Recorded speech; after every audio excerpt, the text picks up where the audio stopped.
Hello to my 3 subscribers. A couple of months ago, I did a full fluid service on my 4Runner, and I wanted to talk about what I thought about the fluid change and what kind of condition the fluid was actually in.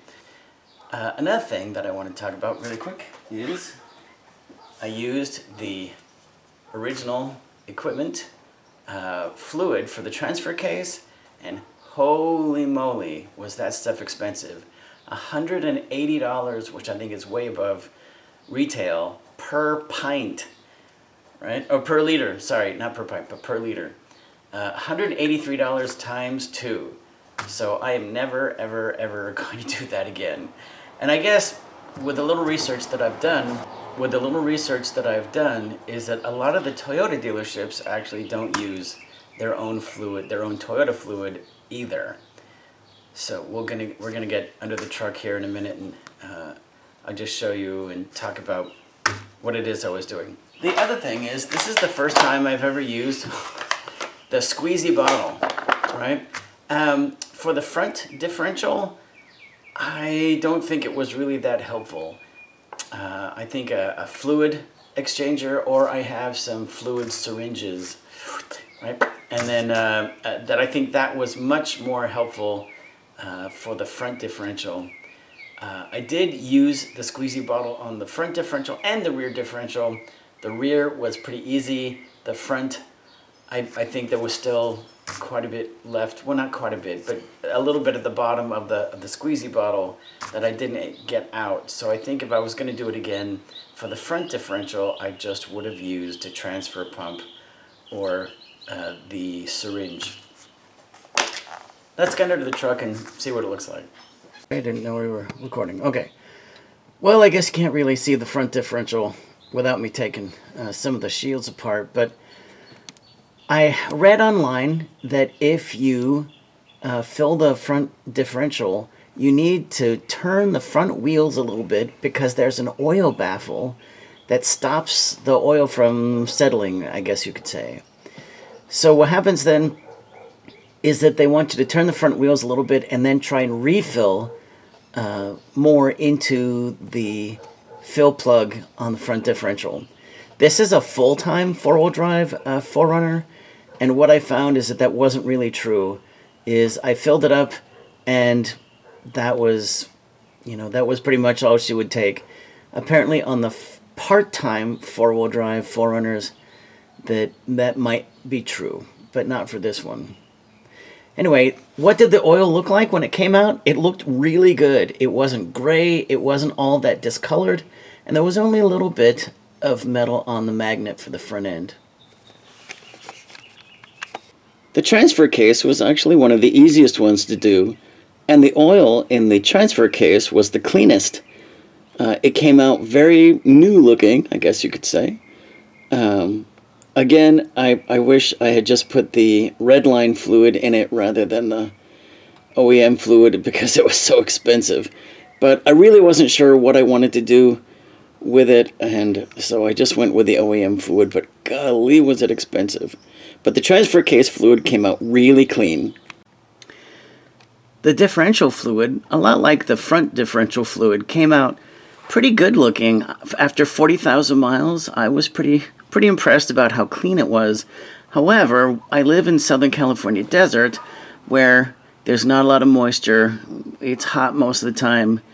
And for this truck, I actually use it on long drives for the most part anyway. So I think a lot of the water vapor gets boiled out of it. This one was much easier to use the squeezy fluid bottle with rather than the front. The front was not really that easy. And on the transfer case, I used the fluid syringe in order to fill it. But this one, the gear oil looked good. There was just a little tiny bit of metal on the magnet. I also decided to go ahead and change the transmission fluid. The transmission fluid after 40,000 miles was actually a little darker than I had thought it was going to be. It was a little dirtier than I thought it was going to be. I went ahead and I dropped the pan, and I also decided to replace the fluid screen On Toyota, it's not a filter, it's actually a little screen, and I don't think I'll replace that again, as there really wasn't anything in it, and because it's just a screen, it's really only supposed to keep the chunks out. Now, the one thing is, I did drop the pan because you get about 5 quarts out of it, but the whole transmission is about 11 quarts. So I really didn't like that I wasn't able to replace much more of the transmission fluid. I really think next time, maybe 80 or 90,000 miles, I will take off one of the cooler lines and actually try to get more, like maybe 8 quarts out of it rather. And if you just drop the drain plug, then it's only like 3 or 3.5. I wish there was a way to get a little bit more fluid out of it, but that's what I think I'll do next time. I did, however, notice that my transmission mount doesn't look all that healthy. It looks like there's some cracking there, and it looks like it's sagging just a little bit after 40,000 miles. So and don't worry about, there's this little stain here on the lower transfer case. That's from my greasing the front drive shaft.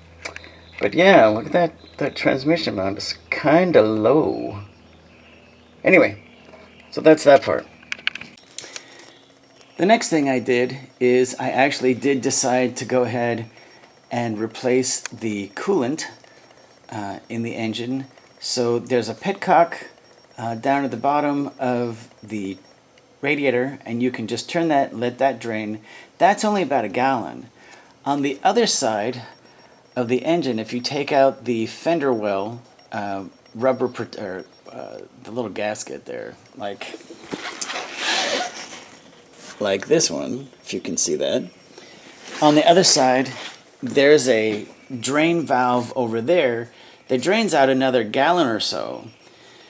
So I did that. The only reason I don't usually like doing that is simply because it's much harder to get rid of the antifreeze than it is to dump gear oil or engine oil. Now there's one other thing here, let's see if I can get it, that I would like to show you. Hang on. Is this little switch here.